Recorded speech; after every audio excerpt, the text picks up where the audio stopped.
তাৰপিছতো যদি এইটো প্ৰব্লেম হৈছে তেতিয়াহ'লে কি কৰিব লাগে, তাত ঘৰুৱা বিধি আছে। আমি গৰম পানী, কুহুমীয়া গৰম পানী এগিলাচ তৎক্ষণাত খাই দিব লাগে, অকণমান নিমখ দি। ছডিয়াম আৰু হট ৱাটাৰ যেতিয়া সেই কম্পজিশ্যনটো যেতিয়া আমাৰ পেটত যাব, সেই যিবোৰ ক্ৰেম্পছ বুলি কয়, মেন্সৰ পেট বিষৰ পেট কামুৰণিটো, সেই ক্ৰেম্পছখিনি মানে ৰিলিজ হৈ যায়। ঠিক আছে। আৰু দ্বিতীয়তে ড্ৰাই ফ্ৰুটছটোতো আমি সহজে এভেইলেবল নহয় বা সেইটোত আমাৰ খৰচ হয়। আৰু এতিয়া ষ্টুডেণ্ট লাইফত সদায় প্ৰতিটো মেন্সত তুমি যে ড্ৰাই ফ্ৰুটছ খোৱা, মোৰ সেইটো ইমান এটা বিশ্বাস নহয়। গতিকে কি কৰিব পাৰোঁ, তুমি ফল মূল খাব পাৰা, যেনেকৈ কল, ইমান খৰচ নহয়, হয়নে? শাক পাচলি খাব পাৰা, শাক পাচলি খোৱা, সাফিচিয়েণ্ট ফ্ৰুটছ খাবা, আপেল, আঙুৰ, কমলা, নেমু টেঙা খাবা। এতিয়া আইৰণ আৰু নেমু খাবৰ কাৰণে কৈছোঁ এইটো কথা। আমি যদি আমাৰ ব্লাডত প্ৰচুৰ পৰিমাণে কি থাকে, ব্লাডৰ কম্পজিশ্যন কি থাকে, হেমোগ্লোবিন থাকে। গতিকে সেই হেমোগ্লোবিন যেতিয়া আমাৰ বডিৰ পৰা লছ হোৱাৰ মেইন ৰিজনটো হৈছে নৰ্মেল ফিজিঅলজিকেল প্ৰচেছ, সেইটো হৈছে আমাৰ থ্ৰু মেনচুৰেশ্যন। আৰু মেনচুৰেশ্যনৰ সময়ত যদি আমি প্ৰপাৰ নিউট্ৰিচিয়াছ ফুডছ খাওঁ, তেতিয়াহ'লে কোনো ধৰণৰ এনেকুৱা ধৰণৰ বেমাৰ নহয়। আৰু লগতে মাহেকীয়াটো আমাৰ বেমাৰ নহয়, কিন্তু এইটো এটা নেচাৰেল প্ৰচেছ। আমি হিন্দু ধৰ্মত আমি মাহেকীয়াটো উদযাপন কৰোঁনে নাই? আমিতো উদযাপন কৰিব লগা এটা প্ৰচেছ। গতিকে এইটোত আমি বেমাৰ বুলি নামানি, আৰু মনত এইটো ভাবিব নালাগে যে মোৰ আজি মেন্স হৈছে, মই আজি স্কুল নাযাওঁ, মই আজি কলেজলৈ নাযাওঁ, মই আজি এইটো নকৰোঁ। গতিকে মনটো কিন্তু ঠিক লাগিব। চাইকলজিকেলি তুমি যেতিয়ালৈকে এক্টিভ নোহোৱা নহয়, তোমাৰ কিন্তু এই প্ৰব্লেমটো হৈ থাকিব। মেন্সৰ পেটৰ বিষটোতো এটা আমি কওঁ যে এইটো এটা এটেনশ্যন চিকিং বিহেভিয়াৰ বুলি কওঁ। হাই ছেকেণ্ডেৰী ক্লাছ 12ৰ ষ্টুডেণ্ট বুজি পাইছা ন?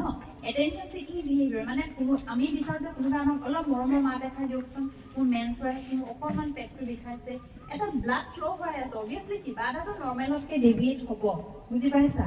কিবা এটাতো নৰ্মেলতকৈ ডেভিয়েট হ'ব, কিন্তু সেইটোকে আমি ইছ্যু কৰি আমাৰ নৰ্মেল লাইফ ষ্টাইলটো আমি হেম্পাৰ কৰিব দিব নালাগে। এইটো একচুৱেলি এটা লাজৰ কথা যে মেন্সৰ পেট বিষ হৈছে সেইকাৰণে মই হস্পিটেল গৈছোঁ। এতিয়া সেইটো দিন নাই।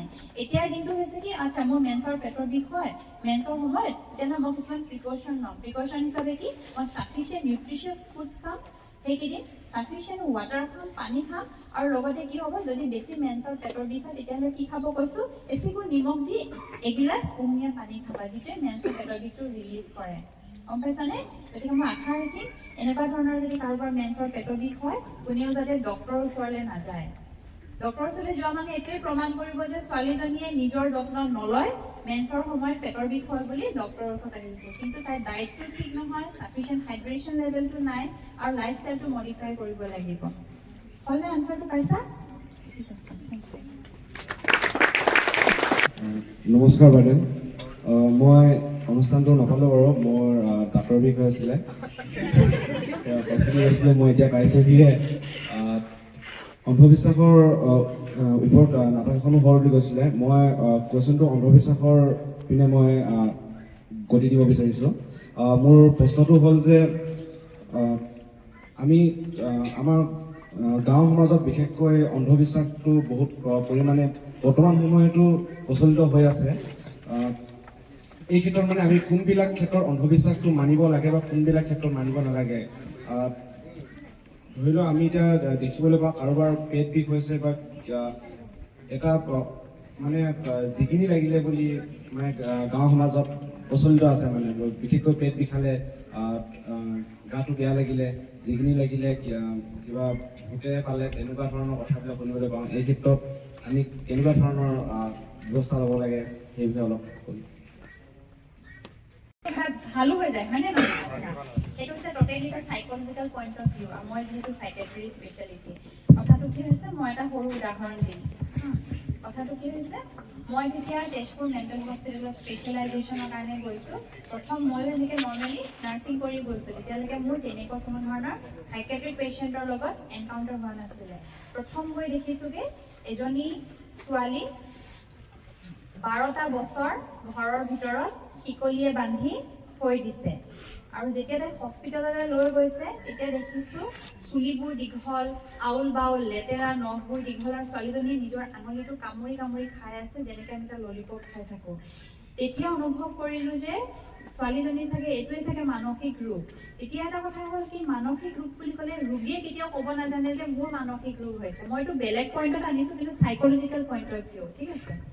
গতিকে আমি আমাৰ বেমাৰ হৈছে দুবিধ, এবিধ হৈছে শাৰীৰিক, যিটো আমাৰ ডিঙিৰ পৰা গোটেই অংশখিনিত হয়, আৰু মানসিকটো হৈছে যিটো আমাৰ মূৰৰ ভিতৰতে উৎপত্তি হয়।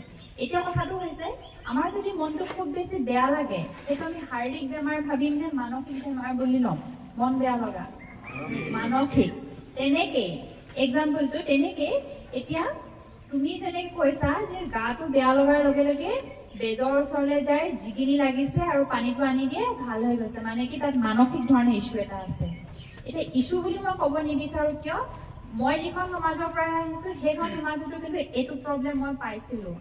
কথাটো হৈছে এইটো কালচাৰ বাউণ্ড চিনড্ৰম বুলি এটা বেমাৰ সাইকিয়াট্ৰিষ্টসকলে আইডেণ্টিফাই কৰিছে। কথাটো কি হৈছে সমাজ অনুপাতে একেবিধ নিয়মকে কিছুমানে বেমাৰ বুলি লয়, কিছুমানে এইটো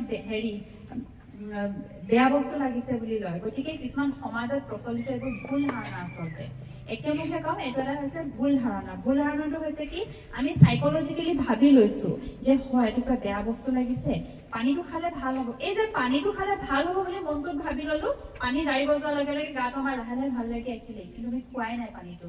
গতিকে টোটেলি বস্তুটো আমাৰ মনৰ ওপৰত কথা। তুমি যদি ভাবিছা যে মোৰ আজিৰ পৰা একো বেমাৰ আজাৰ নহয়, মই ভালকে খোৱা বোৱা কৰিম, মই ভালকে পানী খাম, খেলা ধূলা কৰিম, ভালকে সময়ত শুম, মোবাইল টিপা মই বন্ধ কৰিম, তুমি চাবা অহা মাহৰ পৰা কিন্তু তোমাৰ এই বেমাৰ হোৱাৰ এইটো সংখ্যাটো কমি আহিব, কিন্তু নাম্বাৰ অফ কেছটো। বুজি পাইছা? টোটেলি আমাৰ সাইকলজিকেল কথা। এতিয়া সাপোজ ডাৱৰীয়া বতৰ, কোনোবা এটা ষ্টুডেণ্ট আহিবলৈ বিচৰা নাই স্কুল, এই আজি শুই ভাল লাগিছে, ছাৰ মোৰ পেটটো বিষাইছে, এইটো সাইকলজিকেল বেমাৰী হয় নে নহয়? বেমাৰটো একো হোৱা নাই, বৰষুণে নিজৰ বতৰে বৰষুণ দিছে, তাত আকৌ স্কুল যাব মন নোযোৱা কি হ'ল? সাইকিয়াট্ৰিক বেমাৰ এইটো, হয় নে নহয়? গতিকে আমাৰ মনটো যদি আমি ষ্ট্ৰং কৰো নহয়, বেমাৰ আজাৰ বা এই সমাজৰে যিবোৰ ভুল ধাৰণা চলি আছে এইবোৰ কিন্তু নচলে। এতিয়া তোমালোকৰ দায়িত্ব, তোমালোক উঠি অহা চাম, তোমালোকৰ দায়িত্ব হৈছে তোমালোকে এইবোৰ আমি যিবোৰ নলেজ তোমালোকক ইম্পাৰ্ট কৰিছো, তোমালোকেও ঘৰত ক'বা যে নহয় মা বা নহয় এটা বস্তুটো এনেকুৱা কথা নহয়, এইটো হৈছে মোৰ বেমাৰ, আৰু বেমাৰটো হ'লে মই চিকিৎসকৰ ওচৰত যাব লাগিব। মোৰ ভিতৰত কি হৈছে বেজে কেনেকে জানিব? চিকিৎসকে এইটো বিষয়ৰ ওপৰত তন্নকে পঢ়িছে, 5-6 বছৰ দিন অধ্যয়ন কৰিছে, তেওঁলোকে ইয়াৰ সঠিক দৰৱ দিব। আৰু ইয়াৰ ওপৰত আৰু এটা কথা ক'ব বিচাৰিছো যে আমি কিছুমানে কি গাঁৱলীয়া দৰৱ খাওঁ, গাঁৱলীয়া দৰৱ খাই কিন্তু পয়জনিং হোৱা আমি বহুত পেচেণ্ট পাওঁ। ৰিচেণ্টলি তেজপুৰ মেডিকেল কলেজত এটা কেছ ডিটেক্ট কৰিছিলে, যিটো আমাৰ পেপাৰত দিছিলে। কথাটো কি হ'ল, কোনোবাই ক'লে ডায়েবেটিছ এজন মানুহজন 5 বছৰৰ পৰা ডায়েবেটিছৰ দৰৱ খাই আছে, কিন্তু ডায়েবেটিছটো ভাল হোৱা নাই। ডায়েবেটিছটো ভাল হোৱা বেমাৰ নহয়, কণ্ট্ৰল হোৱাহে বেমাৰ। মানুহজনক কি কৰিলে, কোনোবাই ক'লে যে এজোপা গছ আছে ইনচুলিনৰ গছ, গতিকে সেই ইনচুলিনৰ গছটো আধা কাপ মানে ডেইলি খাব লাগে, তেতিয়াহ'লে বেমাৰটো ভাল হৈ যায়। মানুহজনে দৰৱ পাতি বন্ধ কৰিলে, ইনচুলিনৰ যিটো দৰৱ খুন্দি আধা কাপ পানী 6 দিন খালে। 7 নম্বৰ দিনা মানুহজনৰ কি হ'ল, ইউৰিয়া ক্ৰিয়েটিনিন বাঢ়ি গ'ল, ভৰি ফুলি গ'ল, মানুহজন ICUত এডমিট। এতিয়া কোনোবাই যদি কৈও যে এইটো আধা কাপ খাব লাগে, এতিয়া কোনটো বয়সৰ কাৰণে আধা কাপ? আমিতো পৰিমাণটো নাজানো। এই সৰু ল'ৰাটোৰ কাৰণে আধা কাপ, নে মোৰ বয়সৰ মানুহৰ কাৰণে আধা কাপ, নে ছাৰৰ বয়সৰ মানুহৰ কাৰণে আধা কাপ? গতিকে এইবোৰ চব সমাজত প্ৰচলিত এটা ভুল ধাৰণা, তাৰ কোনো স্বীকৃতি নাই, এইটো মুখে মুখে চলি আহিছে। তেনেকে কি হয়, মেন্সৰ পেটৰ বিষ হ'লে এটা ভুল ধাৰণা আছে কি আমাৰ, যে মেন্সৰ পেটৰ বিষ হ'লে কি কৰিব নালাগে, দৰৱ পাতি খাব নালাগে, which is very wrong। সেইটো এটা চিমটম হয়, চিমটমটো আমি ৰিলিজ কেনেকে কৰিম? সেইটো হৈছে আমি গৰম পানী অকণমান খাই দিম, তেতিয়াও যদি ৰিলিজ হোৱা নাই তেতিয়াহ'লে আমি কি কৰিম, এটা সামান্য টেবলেট খাই বস্তু ঠিক কৰিব পাৰোঁ। কিন্তু আমাৰ সমাজখনৰ সাইকলজিত বস্তুটো সোমাই আছে যে নহয় এইটো বেয়া বস্তু লাগিছে, এইটো বেজালিয়ে কৰিব। গতিকে গোটেইখিনি বস্তুটো এটা সাইকলজিকেল পইণ্ট হয়, যিটোৰ কোনো ভিত্তি নাই। আনচাৰটো পালা? অকণমান হ'লেও বুজি পাইছা পইণ্টটো? ঠিক আছে।